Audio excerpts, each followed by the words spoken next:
Hello students, poem number 4, The Lake Isle of Innisfree.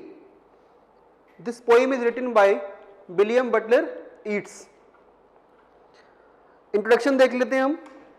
This poem is a lyric. It explores the poet's longing.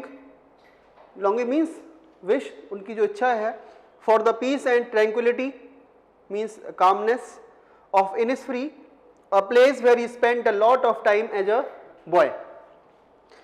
तो Innisfree जो है वो एक place का name है, एक जगह का नाम है. बेसिकली ये जो पोइम है ये एक लिरिक है. लिरिक मीन्स एक सॉन्ग के फॉर्मेट में है, एक म्यूजिकल पोइम है. Innisfree एक बहुत ही शांत, बहुत ही पीसफुल एक प्लेस है और इसीलिए पोइट जो है वहां पर जाना चाहते हैं. इस प्लेस पर उन्होंने अपना चाइल्डहुड स्पेंड किया है. बहुत ही स्वीट मेमोरीज, कुछ मीठी यादें जो हैं कनेक्टेड हैं उस प्लेस के साथ, और that is why he wants to go back to the lake isle of Innisfree. ठीक है, तो इसलिए जो है वो जाना चाहते हैं. First stanza, I will arise and go now and go to Innisfree, and a small cabin built there of clay and battles made. 9 vine rows will I have there. I have for the honeybee and live alone in the bee loud glade. तो I जो है यहाँ पर, I refers to the poet William Butler Yeats. ठीक है. He says, I will stand up and go now. So he is saying that I want to go to Innisfree, and then he says that over there he will build a small room for himself, and the room will be made with clay and battles. Battles क्या होता है? Battles are small sticks which are used to make the wall, दीवार बनाने के लिए, और the fences, ठीक है, उसकी boundary of the cabin. And then he says I will have 9 rows of beans. एक वेजिटेबल का नेम है. So he needs some food to eat also. So he will grow beans near his room, and he says there will be a hive of honey bees also. So he says that he will get honey from the honey beehive, and he will get food from the beans that he will go near his room. अपने room के पास जो है वो उनको जो beans की जो vegetable है उसको ग्रो करेंगे. And then he says he will live alone. वो अकेले रहेंगे उस प्लेस पर. And he will live alone in the bees loud glade. Bee loud का रेफरेंस यहाँ पे करते हैं हम to the sound made by the buzzing of bees. जो बी है, जो मधुमक्खियां हैं, जो एक साउंड प्रोड्यूस करती है, ठीक है, उसको कहते हैं loud glade, bee loud. And he says that the open space where he will build the room will be full of the buzzing sound made by the bees, and over there he will live all alone in the peace and tranquility. Tranquility हम कहते हैं calmness के लिए, शांति के लिए. तो ये जो स्टेंजा है इसमें पोइट ये कहना चाह रहे हैं कि वह इनिस्फ्री जाएंगे और उस इनिस्फ्री पर एक छोटा सा रूम बनाएंगे अपने लिए, और वह ये रूम बनाएंगे किससे? क्ले यानी कि मिट्टी से बनाएंगे, और बैटल्स के साथ. ठीक है, बैटल्स का मतलब कुछ टेढ़ी मेढ़ी जो स्टिक्स हैं, और क्ले के साथ. और फिर वो क्या कहते हैं कि वह अपना खाने के लिए बीन्स को उगाएंगे, और वहां पर, और साथ ही साथ जो हनी बीज है उनके हाइव से उनको क्या मिल जाएगा? हनी मिल जाएगा, शहद मिल जाएगा खाने के लिए. और वह कहते हैं कि इस खुली जगह में वह अकेले रहेंगे. तो यहां पे अराइज का मतलब है स्टैंड अप, बैटल्स को हम कहते हैं twisted sticks for making fences और वॉल्स। गोल गोल जो लकड़ियां हैं उनकी स्टिक्स जिनसे फेंसेस या बाउंड्री बनाई जाती है, जिसको कहते हैं बैटल्स। केबिन यहां पे मतलब रूम से है। ग्लेड हम कहते हैं क्लियरिंग या फिर ओपन स्पेस, खाली जगह। सेकेंड स्टैंजा देखते हैं।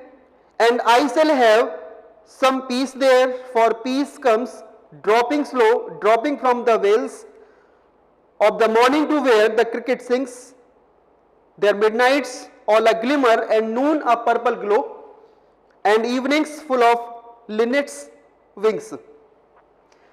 तो वेल जो है, वेल हम कहते हैं पर्दा के लिए, घूंघट के लिए। तो इसका जो मीनिंग है, a piece of fine material worn by women to protect or conceal the face। जिसको जो लेडीज हैं, जो औरतें हैं, वो अपने फेस को कवर करने के लिए, अपने फेस को छुपाने के लिए इसका यूज करती हैं, जिसको पर्दा कहते हैं, वेल कहते हैं। क्रिकेट क्या होता है? An insect related to the grasshoppers but with shorter legs. The male cricket produces a characteristics musical chirping sound. एक साउंड क्रिएट करता है, वो भी कौन? Male cricket. लिनेट्स जो है एक बर्ड का नाम है, एक चिड़िया का नाम है। A small brown and grey bird with a short beak, छोटी चोंच होती है उसकी। तो पोइट कह रहे हैं, the poet is saying that कि जब वो अकेले रहेंगे इन स्प्रिंग में, तो वह वहां पे पीस, वहां पे कामनेस फील करेंगे, महसूस करेंगे। और वह कहते हैं कि जो पीस यानी जो शांति की जो फीलिंग है, वह स्लोली स्लोली किसी को भी महसूस होती है। एंड देन ही सेज, कैसे उनको पीस फील होगा? सुबह के टाइम जब क्लाउडी सा वेदर होता है, कुछ डार्कनेस सी रहती है, कुछ धुंधला सा दिखाई देता है, और तब हमें ऐसा लगेगा कि सुबह ने एक वेल, एक पर्दा, एक घूंघट ओढ़ा हुआ है, अपने आप को छुपाया हुआ है सुबह ने।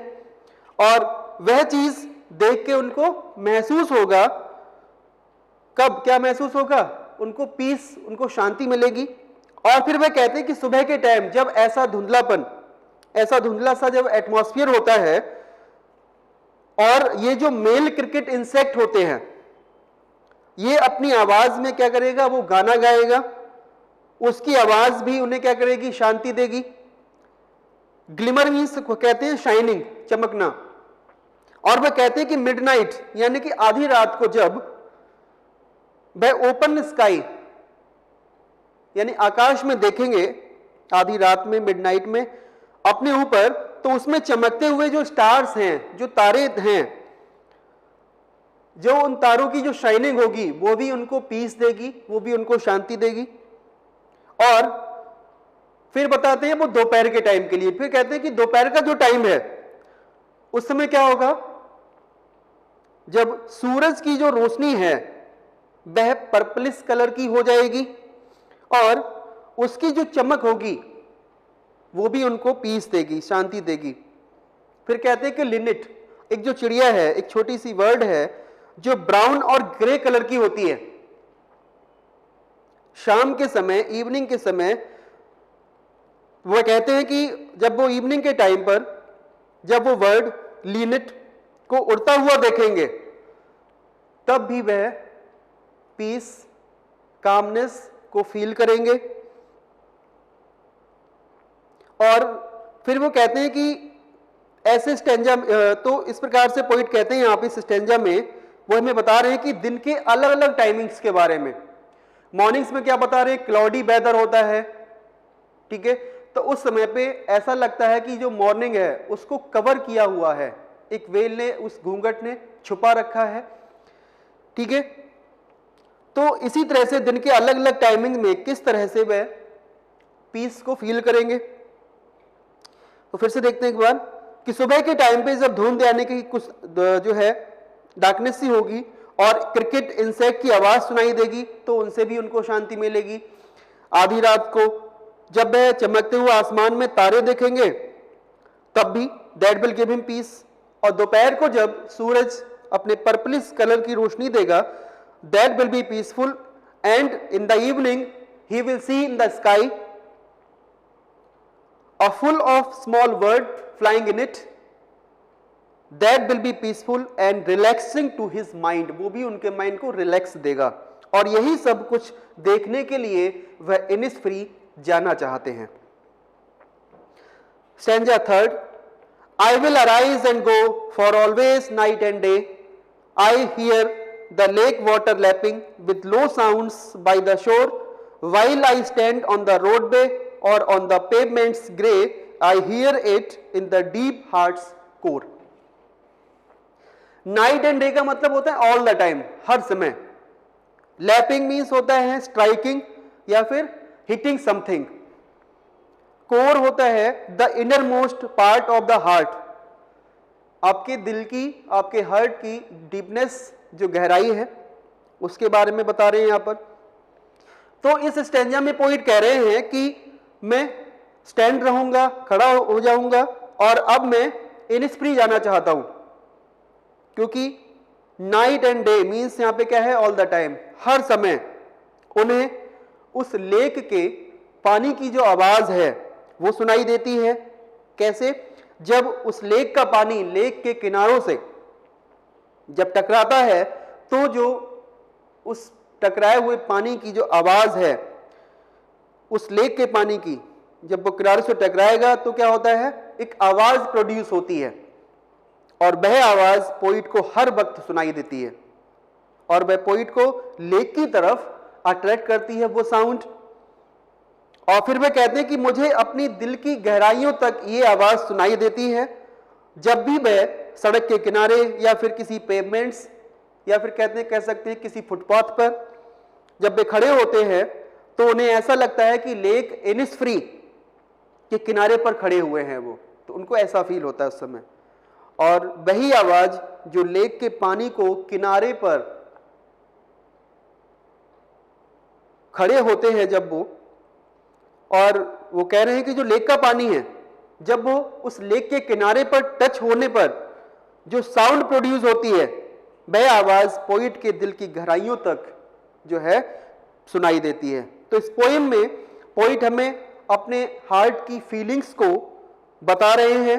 वह लेक इनिस्फ्री क्यों जाना चाहते हैं, उन्हें वहां पर जो है बहुत शांति फील होती है, बहुत पीस फील होता है, और वहां पर वो क्या कह रहे हैं कि वो अकेले रहेंगे और वहां पर अपना घर बनाएंगे अपने लिए। और फिर वे कहते हैं कि लेक का जो पानी है जब वो लेक के किनारों से जब टच होता है तो एक आवाज प्रोड्यूस होती है जो उनके दिल की गहराइयों में बसी हुई है और वह उन्हें हमेशा सुनाई देती रहती है। तो इस पोएम में कुछ लिटरेरी डिवाइसेस हैं। सबसे पहले हम देखते हैं राइमिंग स्कीम। देखिए, इनिस्फ्री और हनी बी, ठीक है, सेम राइम स्कीम है। मेड और ग्लेड, ये भी सेम। तो इनिस्फ्री और हनी बी, ए, ठीक है, तो क्या हो जाएगा, इनिस्फ्री में ए, मेड और ग्लेड की कर रहे हैं तो बी, ठीक है। तो ए बी और ए बी यहां पे क्या हो जाएगा, राइम स्कीम रहेगी। अलिट्रेशन क्या होता है, alliteration is the repetition of consonant sound in two और मोर कंसेक्यूटिव वर्ड, दो या दो से ज्यादा वर्ड में सेम कंसोनेंट साउंड का रिपीट होना वो अलिट्रेशन कहलाता है। तो लाइन थर्ड में देखें हम, हनी और हाइव में हा साउंड जो है वो रिपीट हो रही है, तो यहां पे लाइन थर्ड में हनी और हाइव क्या है, अलिट्रेशन है, रिपीटिशन हुआ है यहां पे। I will arise and go now, ये लाइन जो है स्टैंजा फर्स्ट और स्टैंजा थर्ड में रिपीट हुई है, तो इसमें क्या होगा, रिपीटिशन होगा। स्टैंजा सेकंड में देखते हैं, राइम स्कीम तीनों स्टैंजाज में सेम है, ए बी।